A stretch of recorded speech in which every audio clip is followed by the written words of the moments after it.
il y a un temps pour l'ennemi, mais il y a un temps pour Dieu. C'est-à-dire dire que les hommes de Dieu sont tombés, non, c'est le temps, je suis venu avec ma trompette ici, c'est pour souffler et dire que les choses ont changé. Beaucoup d'hommes de Dieu sont tombés, peut-être ils se sont retrouvés dans les pièges, soit à cause de l'argent, et on leur a donné de l'argent, et les personnes qui leur donnent de l'argent ont fermé leur bouche. Peut-être d'autres sont tombés, ils se sont retrouvés en train de courir avec les femmes.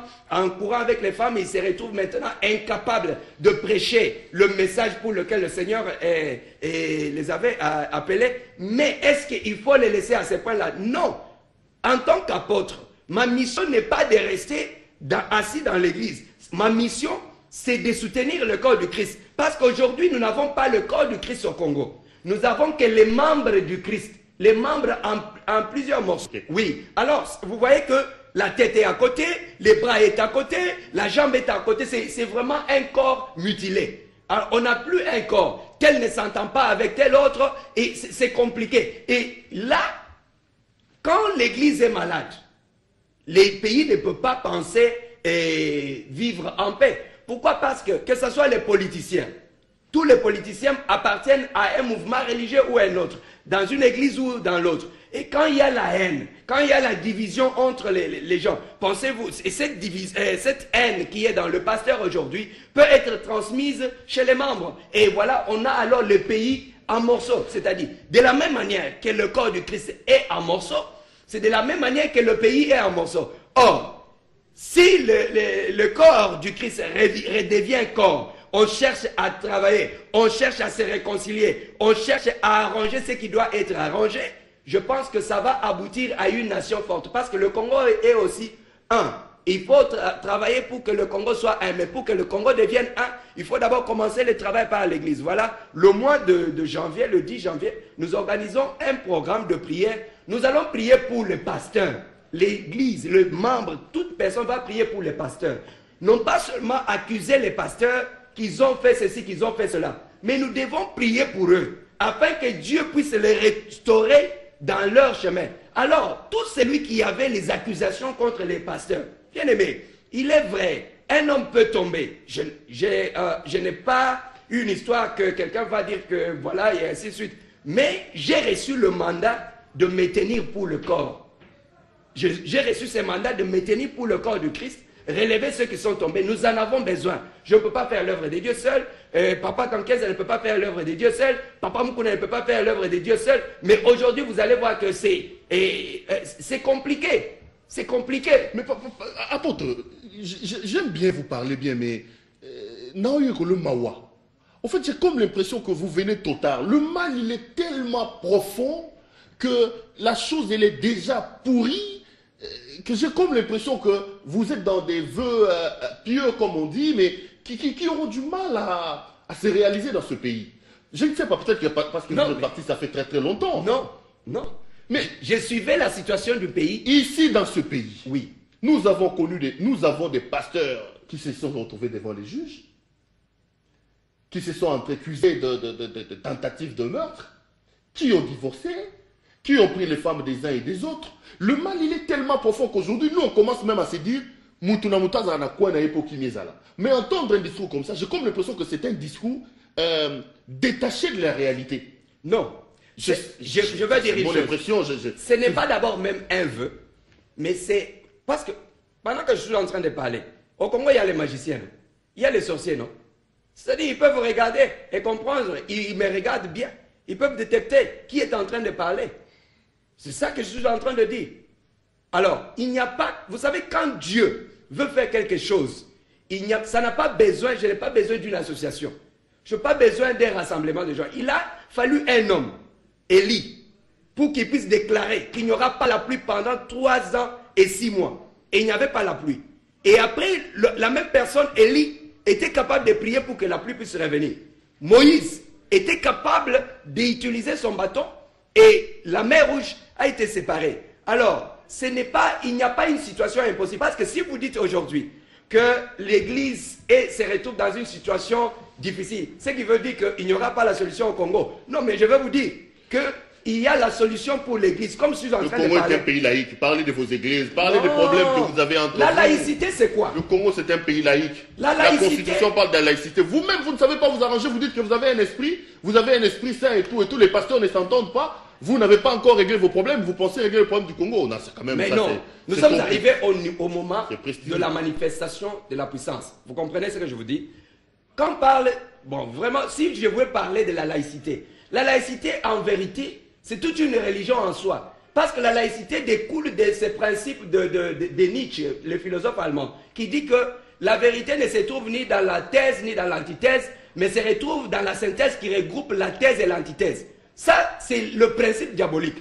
Or, nous sommes de ceux qui croient que la vérité doit être soit dans la thèse ou dans l'antithèse. Or, et par là, je veux dire ceci, qu'un homme de Dieu n'est pas neutre. Il n'y a pas la neutralité dans le monde spirituel. Il est soit pour oui ou il est soit pour non. Alors, le moment que nous sommes en train de vivre, le moment que nous vivons ici, c'est un moment capital. Je vous dis que c'est un nouveau départ. Ça, je vous dis, mais qu'on dise le Congo laïque ou quoi que ce soit, nous avons le pouvoir. Et, vous savez, l'ennemi avait prévu, pour comprendre la... Vous aimez bien des slogans, les non, pasteurs. Non, ce n'est pas des slogans. C'est des choses qu'on a déjà vues. Ils nous ont appelés dans les stades et tout. On a prié pour les pasteurs. Ça, c'est des slogans qu'on a déjà entendus, moi.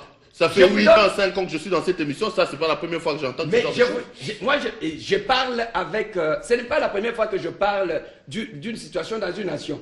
Alors, j'aimerais que vous puissiez garder ces images parce que nous avons rendez-vous l'année prochaine, 2016.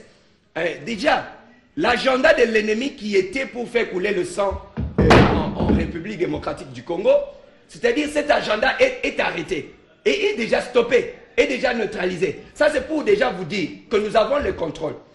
Vous savez, nous avons la capacité d'absorber certaines choses. Que peut-être, je ne sais pas, dans le monde spirituel, les pasteurs et autres, parmi les pasteurs, c'est comme à l'hôpital.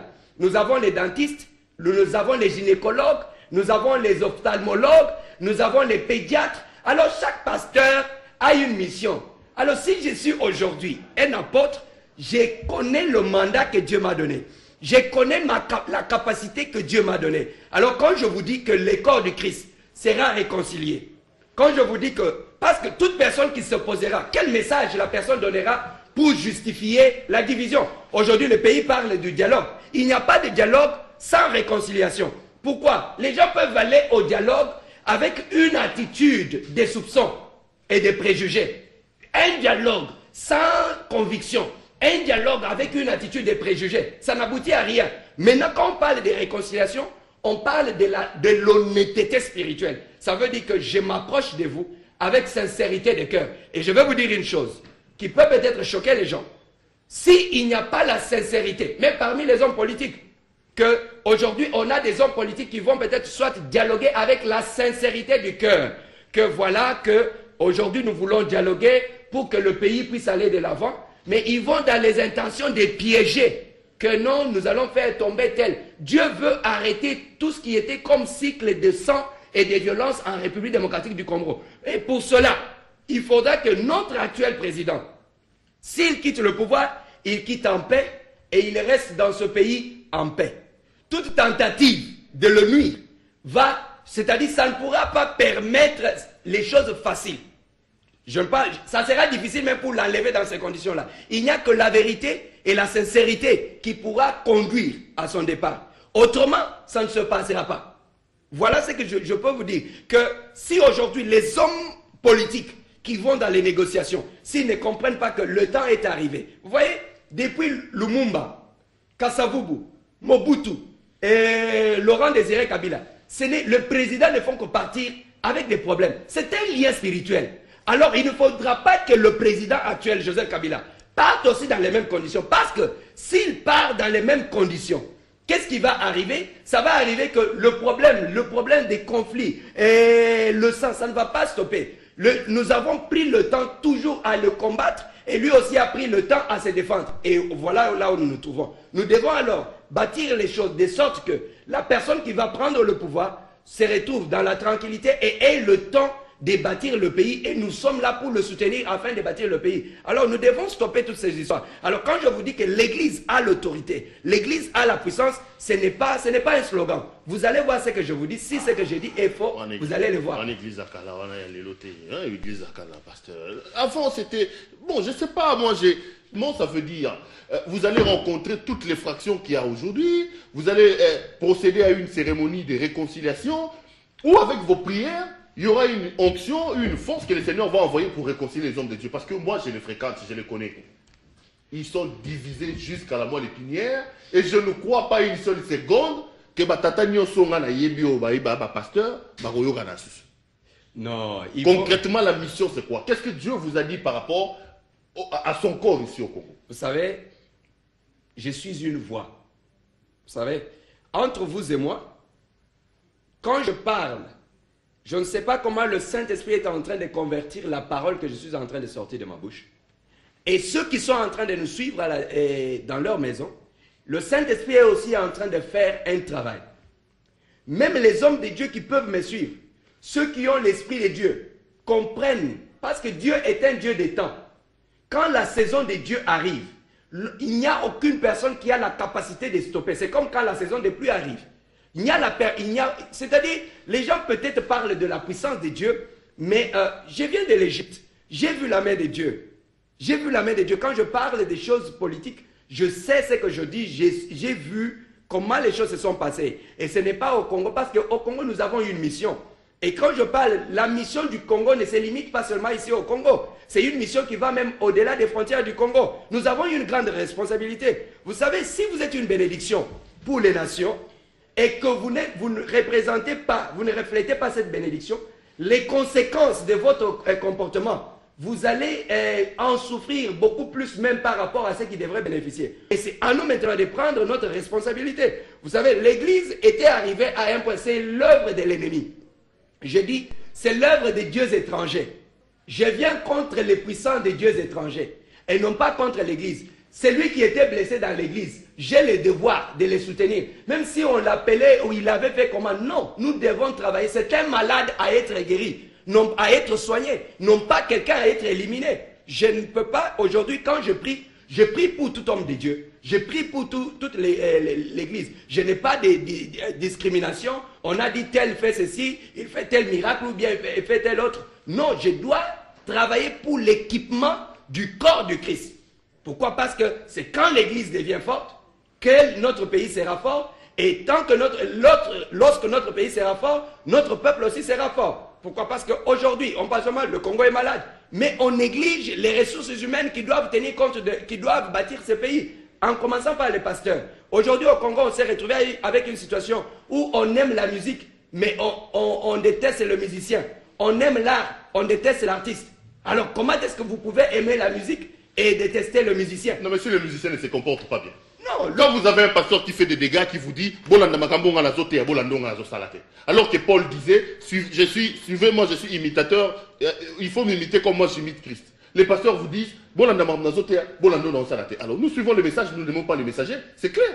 C'est eux qui nous ont amenés dans ça. Quand la saison arrive, hein, vous savez, les hommes de Dieu que vous voyez là, ce sont des gens remplis du Saint-Esprit. Ceux qui me suivent, ils écoutent. Et chacun prend des gens. Trop optimiste, je ne sais pas. Non, peut-être parce que vous êtes parti du Congo, ça fait longtemps. L'esprit se communique. Non, les choses qui sont ici ne sont pas telles que vous croyez là. Non, le problème. Est-ce que vous avez fait l'analyse du terrain? Vous avez tâté le terrain pour voir les divisions qui minent les hommes de Dieu, papa? Oui, comment on met là poison? Écoutez, moi, je ne peux plus t'inviter chez moi, prêcher chez moi. Quand vous venez chez moi, vous amenez votre protocole et une sœur qui vous accompagne avec votre bouteille d'eau. Parce que si vous osez boire chez moi, c'est des poisons. Nous sommes arrivés à ce niveau-là. Oui. Nous en sommes là. C'est le niveau de la mort. Bible, il s'est dit, bon, comment je vais faire pour combattre? Nous en sommes là. Oui. Je vous donne les informations, vous n'habitez pas ce pays. Le mal, il est profond, frère. Même s'il est profond. Ça va être très compliqué, mais moi, je vous sens tellement optimiste. Mais bon, peut-être que c'est Dieu qui vous a demandé. Non, mais oui, mais est-ce que vous pensez que je peux prendre le temps de quitter et venir ici si Dieu ne m'a pas envoyé? Non, vous savez, il y a un problème. Les pasteurs sont comme des médecins. Quand le médecin tombe malade, est-ce qu'il faut l'euthanasier directement? C'est ça qu'on espère au Congo. On veut que quand le médecin tombe malade, on puisse seulement l'euthanasier et aller l'enterrer. Oui, oui, l'église est malade, et si un corps est malade, il faut le soigner. C'est ça la maturité. L'église doit atteindre une certaine maturité. Il y a tellement, je veux avoir le temps quand même de faire certaines conférences sur comment, parce que l'église ne doit pas seulement se limiter dans une salle en train de bouger le corps parce que être excité. C'est-à-dire l'église doit comprendre la notion du royaume. Parce que l'église, c'est un déclencheur du système du royaume. Nous, avec l'église, nous amenons le royaume de Dieu au milieu des nations. Alors, si un militaire aujourd'hui qui est au front parvient à tomber malade, ou bien il reçoit une balle, on va prendre le militaire et l'assommer, le finir. C'est ça qui se passe avec les pasteurs. Les pasteurs, vous savez, aujourd'hui, pour ceux qui accusent par exemple les pasteurs qui courent avec les femmes, je vous dis vrai, psychologiquement parlant, vous gérez un groupe peut-être de 100 femmes, et chaque jour, vous êtes en présence de 100 femmes. Je ne parle pas des moches, je parle des belles femmes. Vous pensez, cette personne a besoin d'être formée psychologiquement. Et cela qu'il faut, maintenant c'est dans notre système de pasteurs, c'est-à-dire savoir comment préparer les gens par rapport à ce que l'ennemi utilise pour les affaiblir. Parce que c'est ça le problème. Quand on est, c'est peut-être les comportements des pasteurs, je peux prendre cela comme un virus, comme Ebola, comme Sida. Alors, nous devons chercher comment guérir, parce que nous ne devons pas seulement chercher comment appuyer l'œuvre de l'ennemi. Satan ne détruit pas ses serviteurs. Alors si ce sont les pasteurs qui ont été victimes, ça veut dire que ce sont les serviteurs de Dieu. Et comme ils ont été victimes, Dieu a envoyé quelqu'un. Dieu envoie toujours des gens pour les relever. Je ne suis pas de ceux qui supportent. Vous savez, je ne peux pas supporter qu'on puisse éliminer un leader de n'importe quelle manière. Former un leader, ça prend du temps. Vous me voyez comme je suis là. Je suis passé par des situations difficiles. Je connais le processus. Aujourd'hui, pour la première fois, nous avons ordonné la première femme égyptienne en tant que pasteur en Égypte.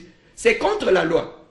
Mais nous l'avons fait selon les principes de Dieu, mais avec l'autorisation des autorités religieuses. Mais si on restait seulement avec les choses, les modèles, que non, on a dit que les choses doivent rester comme ça. Le problème, c'est que au Congo, les gens pensent que les choses allaient rester de la même manière. C'est faux. Les choses ne peuvent plus rester de la façon qu'elles étaient avant. Les choses ont changé. Alors, quand on parle de saison, aujourd'hui, comme je suis venu là, j'ai passé le message. Nous sommes de ceux qui changent l'atmosphère dans l'air. Nous ne sommes pas de ceux... Je n'ai pas besoin d'aller dans toutes les églises et prêcher. Non. Je suis de celui... Quand je suis arrivé ici à Kinshasa, la première des choses, j'ai pris ma trompette, je suis arrivé à l'échanger, j'ai soufflé. Et dans le monde spirituel, ce n'est pas mon travail, c'est le travail du monde spirituel. Et pendant ce temps, le Saint-Esprit va faire son travail. Pendant ce temps, le Saint-Esprit va visiter les pasteurs. Pendant ce temps, les gens vont commencer à prophétiser d'une autre façon. Voilà comment nous travaillons. Nous ne sommes pas... c'est ce que vous avez là. Non, c'est ce que vous avez amené. Oui, ça c'est ma trompette. C'est une trompette. Je l'ai amenée. C'est pour déclarer vraiment que nous vivons un temps nouveau. C'est-à-dire, et je peux, même tous ceux qui sont dehors, c'est vraiment une opportunité. Je ne pense pas que ceux qui ont initié le dialogue, c'est peut-être seulement pour des raisons politiques. Non. Je ne supporte pas quelqu'un, je ne suis pas ni du gouvernement ni contre. Mais je crois que c'est une saison que le Seigneur avait préparée. Parce que je commençais la fête du mouvement de Congo Réconciliation il y a 2 ans. Le Seigneur m'a parlé sur ça. Alors je crois qu'avec ceux qui parlent du dialogue maintenant, c'est vraiment dans le mouvement du Saint-Esprit. Vous savez, quelqu'un peut prendre une initiative, mais ne sachant pas réellement exactement qu'est-ce qui s'est passé pour cela. Même ceux qui sont dehors, ceux qui étaient en train de combattre, ce n'est pas, on ne va pas. La Bible dit, il y a un temps pour tout. Il y a un temps pour combattre, il y a un temps pour ceci, pour cela. Mais maintenant, c'est le temps que nous puissions revenir. C'est le temps que nous puissions mettre nos forces ensemble, mais aussi le temps que nous puissions reconnaître, que chacun reconnaisse sa position. Parce que si nous sommes dans un système où, à cause de la démocratie, le bras va devenir la tête, il faut remplacer maintenant la tête, que ça devienne le genou. Ça, c'est compliqué. C'est ça qui nous tue. C'est-à-dire, j'ai dit quelque part que ce qui tue notre pays, le Congo, c'est le mot démocratique. C'est le mot démocratique. Alors, c'est entré dans l'église, ça tout détruit dans l'église, plus d'ordre dans l'église. Non, mais vous entendez parler, vous ne faites pas la différence entre l'église et la nation, donc les deux doivent marcher ensemble. Hein? Mais, l'église, quel est l'objectif de l'église? L'église va, quand Jésus a pris la prière de notre Père, c'est pour, il a dit que ton règne vienne. Le règne de Dieu vient venir où? Venir sur la terre. Alors l'église, la mission de l'église est sur la terre. La terre. Nous ne sommes pas, ce n'est pas, quand on allume une lampe, ce n'est pas pour éclairer l'intérieur de l'église. C'est en dehors, c'est dans la société que nous devons régler. Mais il a dit à se rendre à César ce qui est à César, à Dieu ce qui est à Dieu. Oui, c'est à nous. Vous savez. Laissez César, le monde et la politique faire ce qu'il a à faire. Priez, organisez-vous d'abord, arrangez-vous, vous avez beaucoup de dégâts chez vous. Écoutez, si un pasteur vous dit que parler de la société et de la politique, c'est contre la parole de Dieu. Mais je vais vous dire, si je commence déjà du début de la Bible jusqu'à la fin, je vous dis que c'est faux. Les micros que le pasteur utilise à l'église, c'est fabriqué à l'église. Les habits que nous portons, c'est fabriqué à l'église. L'argent que nous réclamons que les gens puissent apporter la dîme et les offrandes, c'est imprimé au ciel. Ce n'est pas imprimé au ciel. C'est l'argent que les gens trouvent dans la société. Alors, nous devons avoir la capacité d'enseigner à ces gens comment maintenant devenir prospères dans ce qu'ils font. Et pas seulement par l'onction que tu vas devenir prospère, mais qu'est-ce que nous apportons comme connaissance.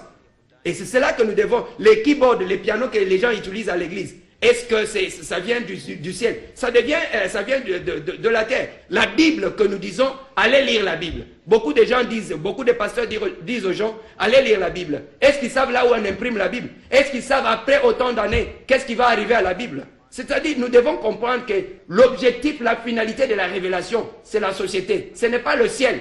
C'est ici sur la terre que nous devons manifester la puissance de Dieu. Dieu n'a pas besoin de manger les Thompson ni manger les haricots au ciel. C'est ici sur la terre que la population a besoin de voir la gloire de Dieu. Alors, un pasteur qui vous dit que quand vous parlez de la politique comme ça, ça ne nous concerne pas, c'est un hypocrite. Alors, il ne doit pas réclamer l'argent, il doit réclamer l'argent qui vient du ciel. Il ne doit pas utiliser le courant, il doit chercher les câbles qui viennent du ciel pour utiliser le courant. Il ne doit pas utiliser les micros parce que les micros, si je ne vois pas une compagnie chrétienne qui fabrique ces micros, les voitures que nous utilisons, vous connaissez les gens qui ont fabriqué ces voitures? Peut-être ce sont des occultistes. Alors, mais nous utilisons ces voitures. Vous voyez qu'il y a une dimension que les gens nous devons sortir un peu d'une certaine hypocrisie qu'on veut se cacher. Moïse, la mission de Moïse n'était pas seulement une mission spirituelle, mais elle avait un impact social et politique, économique même, parce que les miracles, les plaies qui ont frappé l'Égypte ont influencé l'économie de l'Égypte, ont ramené l'économie de l'Égypte. Et en sortant, comme ils allaient conquérir leur territoire, ils allaient créer un trouble géographique ailleurs. Comment déloger les gens de leur territoire et occuper ces territoires. Vous savez, quand on parle aujourd'hui, il y a quelqu'un, Papa Alain Moloto, qui est décédé, qui disait que le Congo, c'est la République de Dieu, tout ça, ainsi de suite. Mais c'était quel Congo? C'était le Congo au ciel? C'était ce Congo ici, non? Alors vous voulez parler du Congo qui appartient à Dieu, mais comment on va gérer le Congo si vous ne voulez pas que les gens apprennent comment gérer la société, la politique? Comment on définit le mot politique? La politique, c'est l'art de gérer, c'est l'art de gouverner. Alors, dans cet art-là, dans l'église, il y a la gestion, il y a la politique de l'église. Et le prophète qui? Samuel. Samuel avait la capacité de gérer Israël. Il était prophète. Alors moi je crois, et la vérité est que tout homme de Dieu qui prêche doit être en mesure de gouverner. Tout homme qui prêche la parole de Dieu doit être en mesure de donner des solutions à son peuple.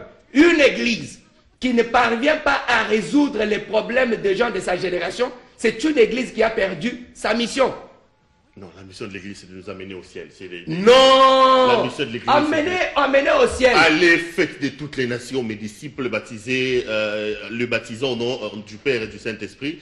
Le Christ n'a pas dit allez devenir de rois, de princes là-bas. Le Christ lui-même est roi. C'est ça des enseignements. Mais on parle de millénium. Des enseignements du temps de la fin ici, où les gens, vous nous prêchez le bien de ce monde, vous nous prêchez les choses de ce monde.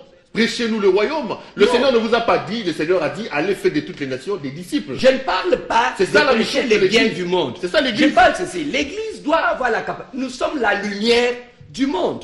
Comment par exemple, je veux demander aux politiciens qui organisent les dialogues de se réconcilier. Et on a même l'audace d'insulter parfois les politiciens. Mais nous qui prêchons la parole de réconciliation, nous qui prêchons la repentance, nous n'avons pas la capacité de nous réconcilier. Vous pensez que nous pouvons être un modèle? Nous sommes la lumière à tout le monde. Alors, notre lumière, d'abord, doit commencer. Aujourd'hui, j'aime toujours donner l'exemple, par exemple. Dit que non, le ministre Lambert Mende dit ceci, cela. Et vous pouvez, qu'est-ce que vous pouvez attendre du ministre Lambert Mende, par exemple, si vous, les hommes de l'Église, vous n'êtes pas capables de montrer l'exemple? Alors, je ne suis pas là pour juger encore l'Église, mais je suis là pour donner un message à l'Église, que c'est le temps de la restauration. Quel que soit ce qui vous était arrivé, hommes de Dieu, pasteurs, prophètes, apôtres, évangélistes, c'est comme le miracle de Lazare. Lazare avait c'était déjà, il sentait déjà mauvais. C'est comme ça que vous dites que non, c'est difficile de... Non, quand il y a la puissance de la résurrection, Dieu va restaurer son église. Et ça, c'est la vérité, je vous dis. D'ici l'année prochaine, vous allez entendre que le vent a changé au Congo. Les gens vont commencer à prêcher dans une nouvelle dimension. Les gens, même le peuple, parce que vous savez que quand les pasteurs ne sont pas amenés à leur mission véritable, ils font de l'église une prison. L'église peut se transformer en prison. Et alors, quand l'église devient une prison, ça devient un abattoir de destinée. Et c'est ça le danger. Voilà pourquoi nous avons besoin des médecins. Pourquoi? Parce que vous voyez que dans l'église, c'est comme si on est maintenant en train de détruire la capacité de la jeunesse à imaginer. Vous savez, un jour le Seigneur me dit, je voulais dire que notre pays est faible. Le Seigneur m'a dit, nous avons un pays plus puissant que les États-Unis d'Amérique. Qu'est-ce qui peut nous rendre plus puissants? C'est notre capacité d'imagination. Je vous dis vrai, nous avons la capacité aujourd'hui. Nous avons la capacité d'accomplir des grandes choses. Je ne parle pas seulement sur la manière de gérer l'économie. Parce que si vous voulez gérer l'économie en tenant compte des méthodes établies par les gens qui régulent l'économie, vous ne pouvez pas les surpasser. Vous devez adopter vos propres méthodes. Tu ne peux pas aller au combat contre Goliath avec les armes que Goliath lui-même a fabriquées. Il faudra que le Congo puisse valoriser les gens à son sein, développer la capacité de l'imagination. Et comment maintenant soutenir même nos hommes politiques, comment soutenir nos scientifiques et les amener à créer, à développer des systèmes qui puissent nous faire échapper aux manipulations internationales. Aujourd'hui, nous avons besoin de la sécurité. Qui vont jouer le rôle sur la sécurité du pays? C'est nous les hommes de Dieu. Nous avons la responsabilité d'aider notre pays à être sécurisé. Comment? Par des enseignements. Et tout ça, c'est un grand programme. C'est un grand projet. Voilà pourquoi... par la grâce de Dieu, je veux avoir le temps de mettre en place un groupe de formation missionnaire parce que nous devons quand même avoir une politique que nous devons envoyer les missionnaires en dehors du Congo, mais avec un objectif bien précis. Parce qu'aujourd'hui, le Congo a perdu, l'Église a perdu l'essence missionnaire. On ne voit pas les Congolais qui vont à l'extérieur, c'est souvent, ils vont en dehors du pays, ils se retrouvent seulement parmi les Congolais. Et vous ça, c'est pas la mission. Des communautés. Je suis tenté de venir voir. Non. Si vous voulez, venez. Un gars qui voulait aller en Espagne, il arrête sa vie là-bas en Égypte, il vient dans votre église. Mais on doit prendre... qui voulait aller en Italie, il vient dans votre église. Aucun Égyptien. Non. Vous venez en Égypte. Moi, je visite des églises de Congolais à l'étranger. Venez, je vous invite en Égypte. Venez en Égypte. Je peux, même si pendant que je suis ici, si je vous envoie là-bas, on va vous recevoir dans On arrive à Paris ici, plein de Congolais dans leurs églises, et puis après, c'est à Bruxelles, même aux États-Unis, même. C'est ça que nous sommes en train de dire. Vous voyez que tout ça, ça a créé la zizanie. Pourquoi? Parce que les gens se retrouvent là où ils n'étaient pas supposés être. Quelqu'un qui a l'onction. Au Congo, nous sommes un scandale spirituel. Nous ne sommes pas seulement un scandale géologique. Nous sommes aussi un scandale spirituel. Alors nous avons des gens qui sont web, mais qui doivent être orientés. Il faut qu'il y ait la coordination de ce que nous sommes en train de faire. Voilà pourquoi nous sommes en train de développer une politique missionnaire. Pas seulement quelqu'un qui va à Paris et parce qu'il est pasteur, il va ouvrir l'église. Il va créer la confusion alors que Dieu l'appelle au Tchad. Il refuse le Tchad parce qu'il fait chaud.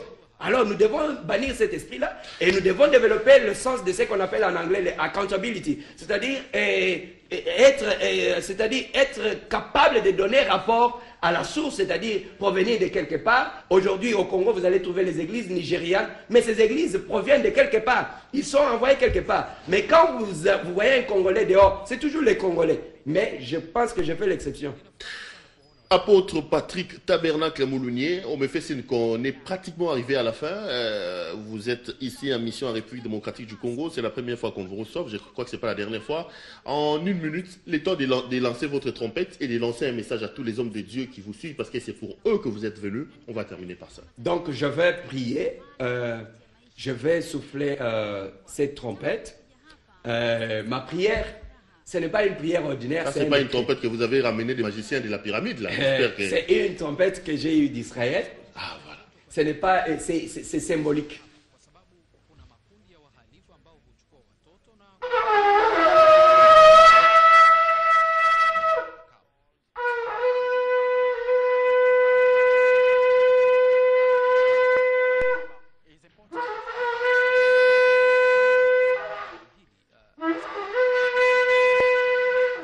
Le peuple congolais, politicien ou qui que ce soit, toute personne qui aime le bien du Congo, je pense que le temps est arrivé.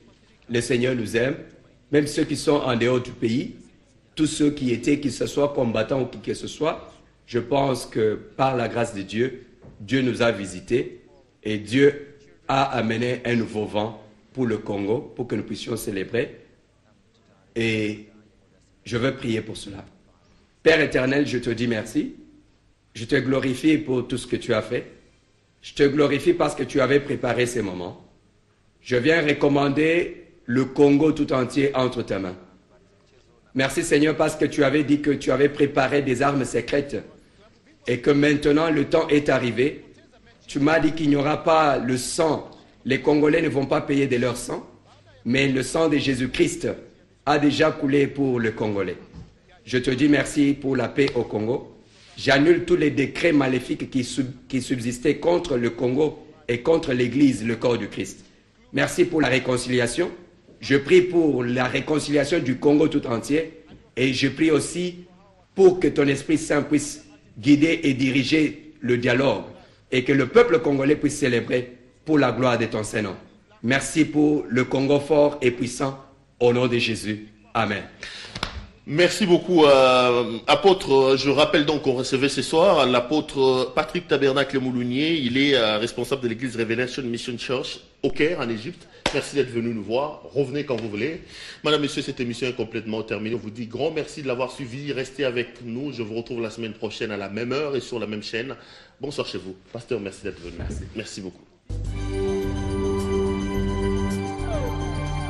Bakongolais nyonso à travers le monde, eloko bozalaki koluka, yangoyo. Enfin, un fils du pays, après avoir travaillé longtemps à Silicon Valley aux USA, lance la distribution électronique de la musique africaine, des films et théâtres. Ce service est appelé afronote.com.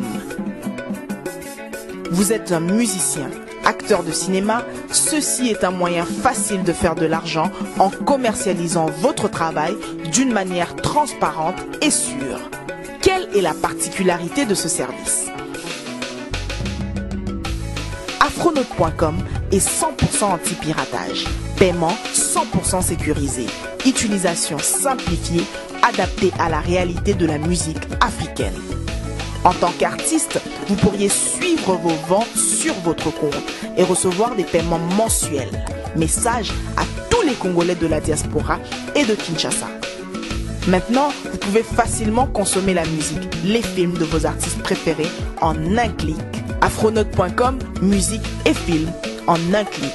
Oyo, eza makambu ya sika. Kende komeka, osepela.